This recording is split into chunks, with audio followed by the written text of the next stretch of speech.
की आयु यानी फिफ्थ 5 वर्ष जब वो कंप्लीट कर लेता है तो विद्यारंभ संस्कार होता है। विद्यारंभ संस्कार मतलब वो गुरुकुल चला जाता है ऐसा नहीं है। गुरुकुल में जाकर के रहने की प्रक्रिया तो 8 वर्ष में 9 वर्ष में ऐसे होते हैं, लेकिन 5 वर्ष में विद्यारंभ संस्कार यानी गुरु से उसको जोड़ दिया जाता है। वो घर जाना आना, घर में रहना, ये सब प्रक्रिया उसकी चलती है।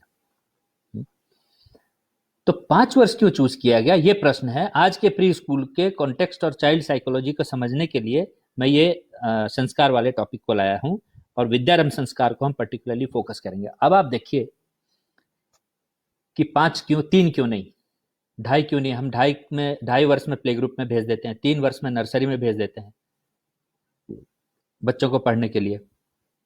लेकिन जब भेजते हैं, हम भेज तो देते हैं, लेकिन उसके बाद क्या होता है आप इमेजिन करिए, आप एक्सपीरियंस करिए। हो सके तो आप अपने मोबाइल के वीडियो कैमरा से शूटिंग करिए कि जब बच्चे को आप पहला दिन आप स्कूल में भेजते हैं तो वहां क्या माहौल रहता है।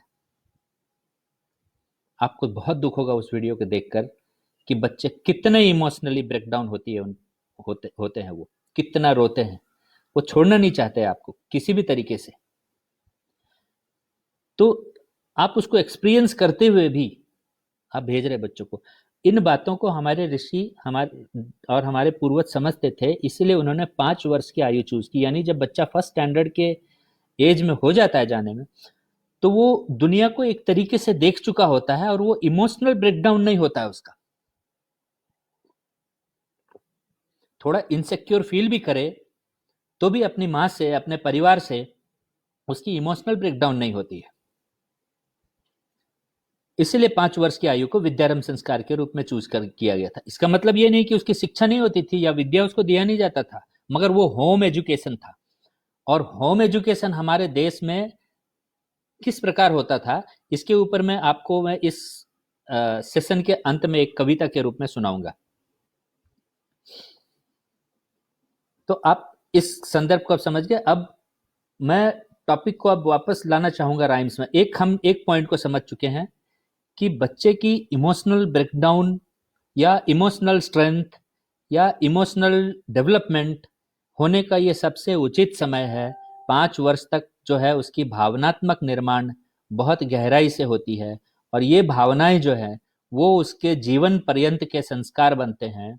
यानी उसके अंदर क्रोध रहेगा या उसके अंदर भय रहेगा, उसके अंदर कॉन्फिडेंस रहेगा या उसके अंदर प्रेम भाव रहेगा, वो किस तरह का आहार व्यवहार करने वाला है, इसकी फाउंडेशन ये 5 वर्ष है जो इरिवर्टेबल है। आप ये समझ लो कि आपने जो यहाँ पर बीज बो दिया वैसा वृक्ष बनने ही वाला है, आप बाद में कुछ नहीं कर पाओगे इस चीज को। इसलिए this is a very important period, और इसके ऊपर पूरे देश को जागृत होना चाहिए कि हम प्री स्कूलिंग में क्या करें। क्योंकि यहाँ गड़बड़ यदि हो रहा है, और हो रहा है, इसी के ऊपर हम चर्चा करने के लिए राइम्स को चूज किया, एक टॉपिक चूज किया। वैसे प्री स्कूल में हम और भी सब्जेक्ट्स को चूज करेंगे बाद में, अभी सिर्फ राइम्स को चूज किया है। तो एक होती है उसकी इमोशनल स्ट्रेंथ, इमोशनल जो है बना इमोशनल मेकिंग, और दूसरा होता है उस इमोशंस में हम कंटेंट क्या डाल रहे हैं।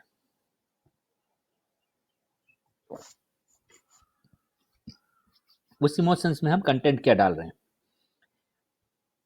एक तो भावनाएं, और उसके बाद में उसमें जो आप शब्द का बीज बो रहे हो वो यदि नेगेटिव रहा तो दुनिया की कोई ताकत हमारे बच्चों को फिर नेगेटिव एटीट्यूड वाले बच्चे बनने से रोक नहीं सकता, क्योंकि इमोशनल ब्रेकडाउन भी कर दिया है और इमोशंस में नेगेटिव कंटेंट भी डाल दिया है।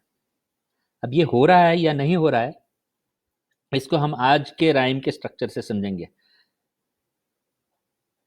अब मैं एक एक राइम्स के परत को खोलूंगा जो आज के सभी स्कूलों में सिखाया जा रहा है, इररेस्पेक्टिव वो कौन सा ब्रांड है। मैं ब्रांड के नाम नहीं ले रहा हूं, लेकिन वो कौन से ब्रांड हैं, कितने ज्यादा फीस वाले ब्रांड हैं या स्टेटस वाले ब्रांड हैं, या वो ब्रांड है ही नहीं, कौन से पब्लिकेशन है, विदेशी है या देसी है, कोई भी है, सब जगह पे जो राइम्स पढ़ाया जा रहा है। आप यूट्यूब पे भी सर्च करेंगे तो 60-70 राइम्स का एक समूह है जिसपे वीडियोस अवेलेबल हैं, और जो हर किताब में उन्हीं राइम्स को बच्चों को पढ़ाया जा रहा है। तो मेरे पास एक पुस्तक है राइम्स की, मैं दो पुस्तक रखा हूं, आपको पब्लिकेशन नहीं दिखाऊंगा, लेकिन एक पुस्तक है जो ये राइम्स ब्रिमैक्स बुक्स, ये इंग्लैंड में पढ़ाया जाता है, इंग्लैंड का पब्लिकेशन है ये, वहां पढ़ाया जाता है। वही राइम्स हमारे यहाँ के राइम्स के बुक्स में है, मैं वो भी रखा हूँ। तो दोनों में किसी तरह का शब्दावली का भी भेद नहीं है। अब आप समझिए, हम दो तीन पैरामीटर बनाएंगे राइम्स को समझने का। एक, वो रिलेवेंट है कि नहीं। रिलेवेंट मतलब बच्चे जो पढ़ रहे हैं उसमें जो कंटेंट आप बता रहे हैं, जिस तरह के नाउन्स उसमें है, जिस तरह के वर्ब्स उसमें है, वो उसके प्रैक्टिकल लाइफ के आजू बाजू देखने और समझने वाले वस्तुओं या यह है कि नहीं है। यदि नहीं है तो बच्चे की समझ डेवलप नहीं होगी, वो भी एक फैक्टर आएगा। फिर एक तो आपने इमोशनली उसको ब्रेक किया है, दूसरा आप कंटेंट जो डाल रहे हो यदि रिलेवेंट नहीं है तो उसकी जो इंटेलेक्चुअलिटी एक्चुअली डेवलप होनी है उसकी भी फाउंडेशन चले जाएगी उसके लाइफ से। तो रिलेवेंट है कि नहीं एक, दूसरा जो कंटेंट है वो पर्पसफुल है कि नहीं है, मीनिंगफुल है कि नहीं है, या स्क्रैप है, कंप्लीटली स्क्रैप है, कुछ मतलब ही नहीं है उसका लेकिन देना है। तो ये पर्सपेक्टिव से अपने को देखना है राइम्स को। ब्रॉडली हम एक एक राइम सारा तो नहीं देख सकते 60-70, हम 7-8 राइम्स की समीक्षा करेंगे। लेकिन ब्रॉडली आप ये समझ लीजिए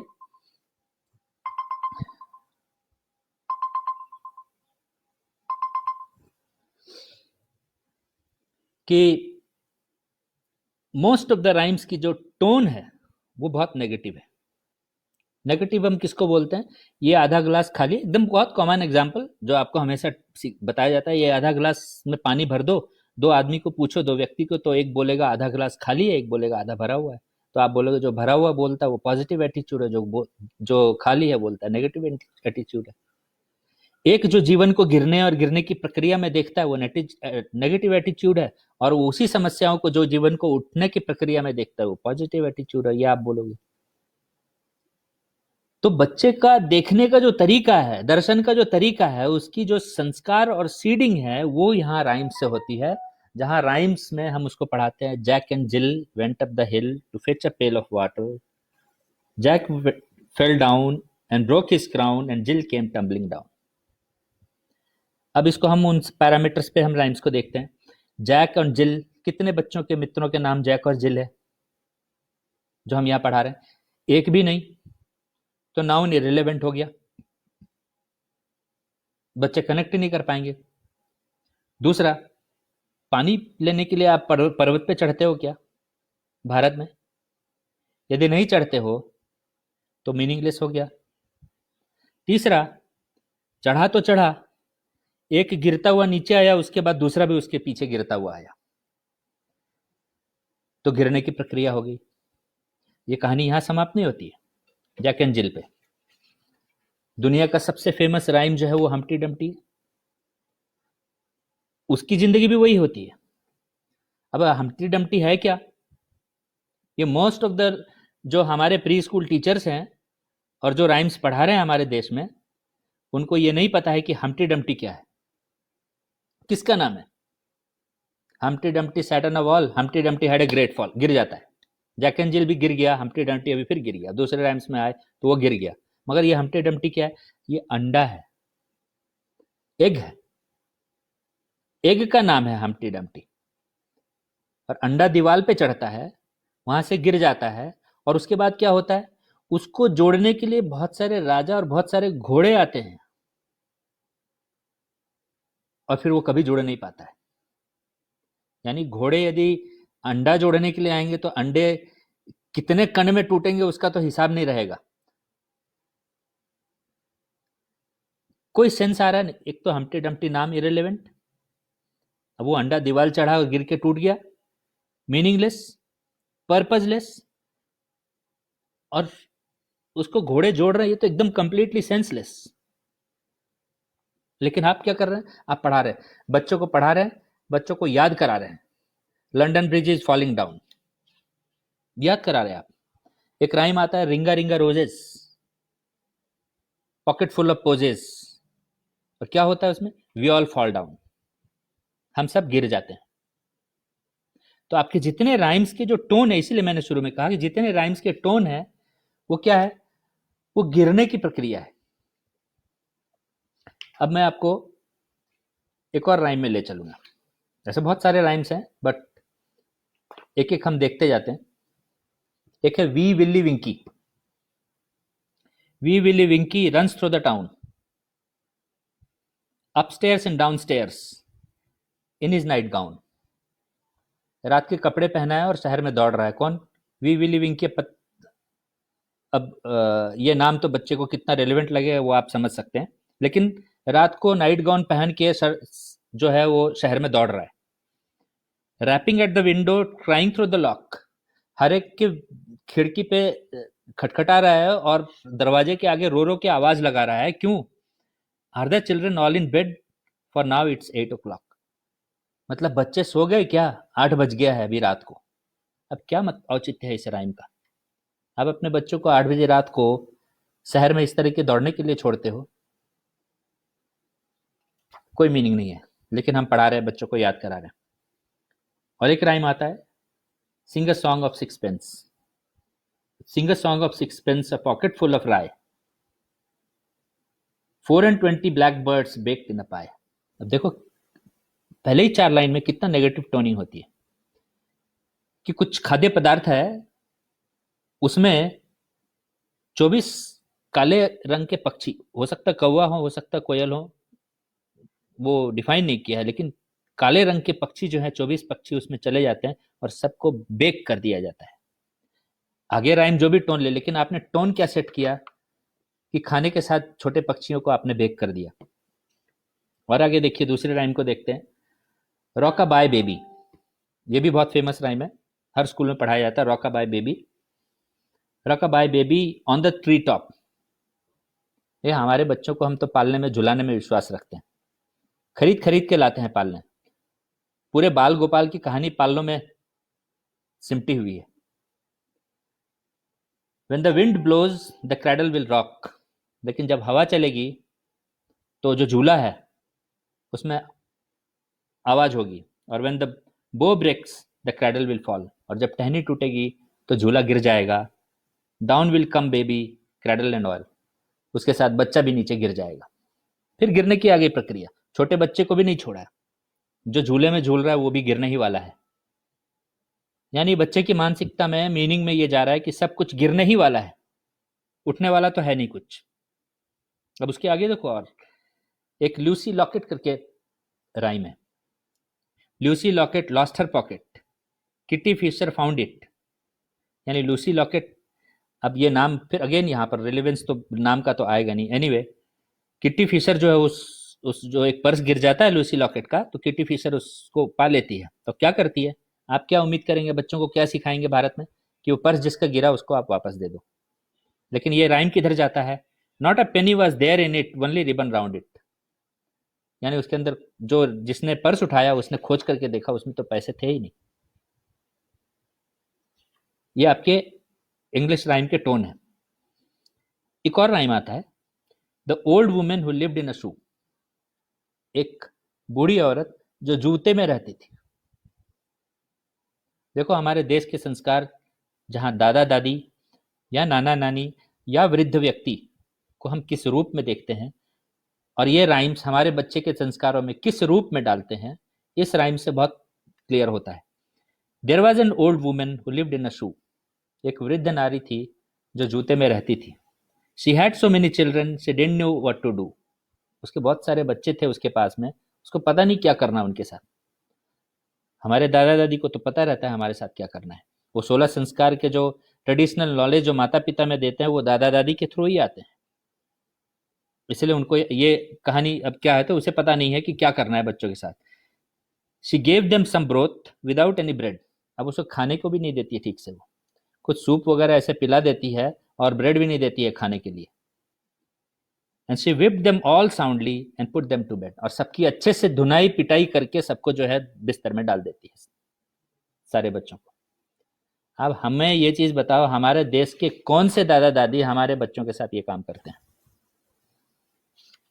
लेकिन हम प्री स्कूल्स के नाम में, इंग्लिश एजुकेशन के नाम में ये सारे राइम्स हम बच्चों को याद करवाते हैं, बाय हार्ट करवाते हैं और बच्चे से गवाते हैं, और घर में माता पिता अपनी छाती चौड़ा करते हैं कि मेरे बच्चे ने अंग्रेजी बोला, देखो क्या गा रहा है। ये मैं ऐसे बहुत सारे राइम्स हैं। एक और छोटा सा राइम 4 लाइन का है। लिटिल टॉमी टिटल माउस, इसका title, little Tommy Tittlemouse lived in a little house. एक छोटे से घर में रहता है ये टॉमी, लिटिल टॉमी जो भी है। करता क्या है वो, he caught fishes in other men's ditches. मतलब रहता है अपने घर में है, लेकिन मछली वो दूसरे घर का पकड़ करके लाता है, अपना इंतजाम नहीं करता है। इधर भी चोरी का आदत आ गया। अब ये चोरी पे तो हमको याद आया जॉनी जॉनी, बहुत फेमस राइम है, आप सब इससे परिचित हैं। मगर उस राइम का पूरा टोन क्या है, Johnny Johnny yes papa, telling lies no papa, फिर open your mouth, eating sugar no papa, open your mouth, हाँ ये आप कहते हैं। तो क्या कर रहा है जॉनी? जॉनी एक बच्चा है, इस राइम से इंस्पायर होता है और करता क्या है, झूठ बोलता है और झूठ बोलने के बाद हंसता है। ये आपके राइम के टोन है। अब कुछ लोग क्या है कि कुछ लोग इन सब चीजों को थोड़ा समझे हैं। अब उन्होंने, मुझे आश्चर्य ये होता है कि आप समझने के बाद बहुत ज्यादा तो क्या कर रहे हैं, थोड़ी सी एडजस्टमेंट करने की कोशिश कर रहे हैं। आप भाग नहीं रहे उन राइम से, चेंज नहीं कर रहे कुछ, लेकिन आपको लगता है कि नहीं मैं थोड़ा सा इधर से उधर कर दूं तो राइम जो है वो अच्छे राइम्स, हम तो उन राइम से अलावा कुछ नहीं बनाएंगे, अच्छे राइम्स हम वही करेंगे। तो आप देखो, मैं आपको पब्लिकेशन का नाम नहीं बताऊंगा, लेकिन उसने थोड़े से चेंज करने की कोशिश की। उसने क्या लिखा, Johnny Johnny yes teacher, yes papa की जगह टीचर ले आया। Did your homework, yes teacher. Are you sure, yes teacher. Show me your book, it's at home teacher. Again उसको वो मोड ऑफ, जो चोरी का जो मोड है, उससे बाहर नहीं निकाल पाया। उसने पापा को झूठ बोल रहा है उससे निकाल करके चेंज करने की प्रक्रिया में टीचर को झूठ बोलने पर ले आया। तो आप इनोवेट भी कर रहे हो, मगर आप यदि फाउंडेशन को नहीं समझोगे ठीक तरीके से कि बच्चे को की इमोशंस में क्या डालना है, यदि आपकी प्लानिंग नहीं होगी, रिसर्च नहीं होगी, जो हम शिशु संस्कार की टीम ने बहुत मेहनत करके किया है, वो यदि नहीं होगा तो इस तरह के एडजस्टमेंट होंगे। आपको और एक राइम दिखाता हूं जो इसी तरह के एडजस्टमेंट में है। एक राइम हम बहुचर्चित है, वो रेन रेन गो अवे। हर कोई बोल रहा है कम अगेन अनदर डे। हर कोई बोल रहा है कि बच्चों को ये चीज नहीं सिखाना चाहिए, क्योंकि हमारा देश कृषि प्रधान देश है और हमें बारिश चाहिए, जाना नहीं है बारिश। तो ये प्रकृति के विरुद्ध हो रहा है, हमारे कल्चर के विरुद्ध। थोड़े समझ में आए तो उन्होंने क्या किया, उसी राइम को थोड़ा सा चेंज करके क्या करने की कोशिश की कि rain rain come again today. अब देखो, अब यहां पर जो इंग्लिश का चार्म है वो चला जाता है। यहां उसने, वहां पर ओरिजिनल राइम में क्या है, rain rain go away come again another day, यानी आज गया तो कल आएगा। ये क्या बोल रहा है कि rain rain come again today. अरे वो तो आज ही आ जाओ वापस बोल रहा है। लिटिल चिल्ड्रन लव टू से रेन रेन कम अगेन। तो बस थोड़ी सी एडजस्टमेंट जो है, उसके अलावा कोई इनोवेशन राइम्स के नहीं है। मैं आपको इन दोनों के ऊपर में आपको राइम्स जो हमारे शिशु संस्कार ने बनाया, और एक मैं बता दूं, ये 2 राइम्स को छोड़ करके हमारे शिशु संस्कार के टीम ने उनको काउंटर करने के लिए कोई राइम्स नहीं बनाया है। हमने सिर्फ राइम्स इस तरीके से बनाए हैं कि जो बच्चे को देने के लिए उचित हो। उसमें से कुछ राइम्स हमें लगा जो बहुत फेमस है, उसकी एक छोटी सी काउंटर मैकेनिज्म होनी चाहिए। तो उसके अकॉर्डिंगली तो मैं आपको रेन रेन वाला सुनाता हूं, जो हमारे शिशु संस्कार में बना हुआ है। हमने रेन रेन इस तरीके से बनाया कि rain rain we want rain, rain rain nature's game, प्रकृति का खेल है ये। Rain rain drought is pain, सूखा जो है बहुत बड़ा दर्द है, बारिश से बोल रहे हैं। We want rain again and again, हमें बार बार बारिश चाहिए। Rain rain farmer's grain gain, यानी किसानों के लिए लाभदायक है ये। We want rain nature's game, प्रकृति अपना खेल खेलती रहे। तो हमने चेंज किया उस राइम को, मगर उसी के थीम में अटके रहे ऐसा नहीं है। हाँ, लेकिन उसी के थीम में अटक के भी एक राइम हमने लिखा है। उद्देश्य, क्योंकि वो बहुत फेमस राइम है, इसलिए हमने लगा कि उसका टोन चेंज होना बहुत जरूरी है। तो पापा पापा ही रखा हमने, लेकिन जो राइम बना है जॉनी जॉनी का जो राइम है वो इस तरीके से है, आप सुनिएगा ध्यान से। पापा पापा व्हेन आई लाई, झूठ पे ही है इसीलिए मैंने झूठ को, हम लोगों ने झूठ को रखा है ध्यान में इसमें। Papa papa when I lie, you scold me then I cry. जब मैं झूठ बोलता हूँ या बोलती हूँ तब आप मुझे डांटते हो इसलिए मैं रोती हूँ। ओ माई चाइल्ड, फिर पापा बोलते हैं oh my child truth I hear, then my child nothing to fear. यानी तुम सत्य बोलो फिर किसी बात की डर ही नहीं है। तो फिर दोनों साथ में बोलते हैं, वो बोलती है पापा पापा ट्रूथ आई स्पीक, पापा पापा ट्रूथ आई सीक। आज से मैं ट्रूथ ही, सत्य को ही खोजूंगी और सत्य को ही धारण करूंगी। तो ये आपको मैंने जो अवेलेबल राइम्स है उसकी छोटी सी समीक्षा की। ऐसे आप जितने राइम्स हैं उसमें आप जाने का यदि प्रयास करेंगे तो आपको इसी तरह के राइम्स मिलेंगे। अब मैं आपको शिशु संस्कार के राइम्स की विशेषता थोड़ा सा बताऊंगा। 10 मिनट उस पर बात करके मैं होम एजुकेशन जो हमारे देश के कल्चर था उसके ऊपर की एक कविता है वो सुना करके बात को विराम दूंगा। तो शिशु संस्कार में जो राइम्स जो बने हैं उसमें बच्चे के होलिस्टिक डेवलपमेंट को ध्यान में रख के, उसके इमोशंस को ध्यान में रख के, उसके हमारे देश के कल्चर को ध्यान में रख करके, उसके ओवरऑल पर्सनालिटी 20 साल के बाद कैसा हो, उसके एटीट्यूड कैसा हो, उसको ध्यान में रखते हुए और साथ में राइम्स के साथ कुछ प्रोवर्ब सीख जाए, कुछ भाषा ज्ञान भी उसका हो जाए, वो यूजेबल हो, मल्टीपल तरीके से हो राइम्स। इन सब बातों को ध्यान में रख के राइम्स को बनाने का प्रयास किया गया है। तो मैं आपको एक 2-3 राइम्स सुनाना चाहूंगा सो दैट आप उसको कनेक्ट कर सकें। देखिए एक राइम है, I am a child let me play, what I think let me से।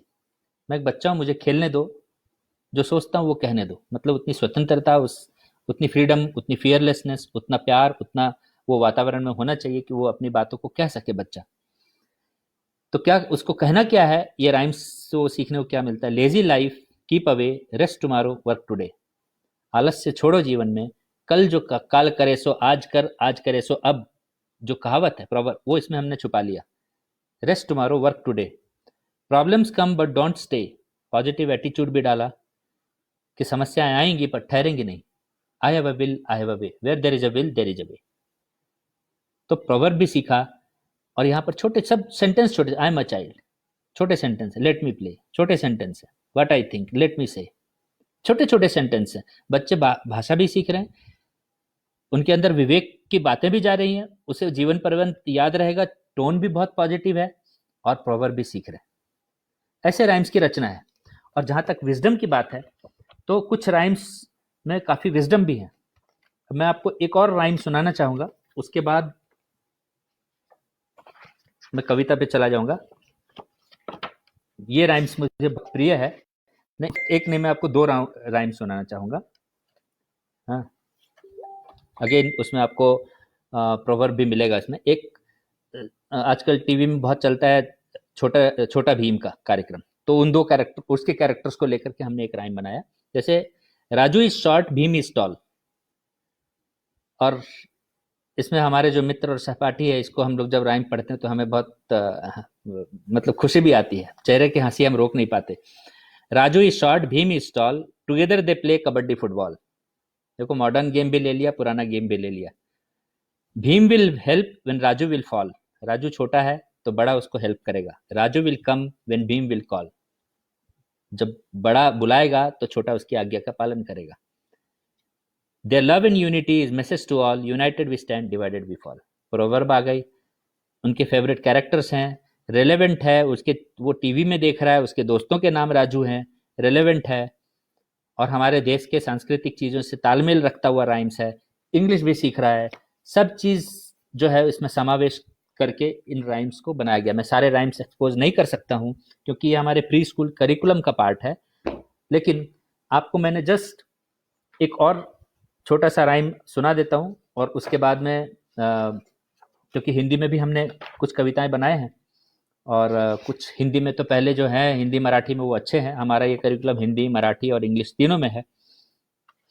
तो 4 लाइन का एक, जैसे आपको मैं बताऊं कि भारत माता के ऊपर एक छोटी सी हिंदी की कविता है। युग युग से है द्विज का पहरा, हिमालय ऊंचा सागर गहरा। यानी एक तरफ हिमालय, दूसरी तरफ सागर। आप विष्णु पुराण का वो श्लोक समाहित हो जाता है यहाँ, जहाँ उत्तरम यत् समुद्र से हिमाद्रय चैव दक्षिणम कहा जाता, भारत का जो स्वरूप रखा गया वो, कि एक युग युग से है द्विज का पहरा, हिमालय ऊंचा सागर गहरा, जिसे देखने ईश्वर भी आता, प्रेम से बोलो जय भारत माता। तो ये राइम्स हमने इसलिए बनाया कि बच्चे की सर्वांगीण विकास को ध्यान में रखते हुए उसकी जो भावनात्मक निर्माण जो इस एज में हो रहा है वो पॉजिटिविटी उसमें बना रहे, और बच्चे 20-22 वर्ष के बाद में इस राइम्स के इफेक्ट में कंटेंट भी उनका स्ट्रांग हो, प्रोवर्ब भी सीखे हैं, भाषा पे भी पकड़ हो, और उनके विचार में हमेशा एक सकारात्मक रवैया हो। अब इसके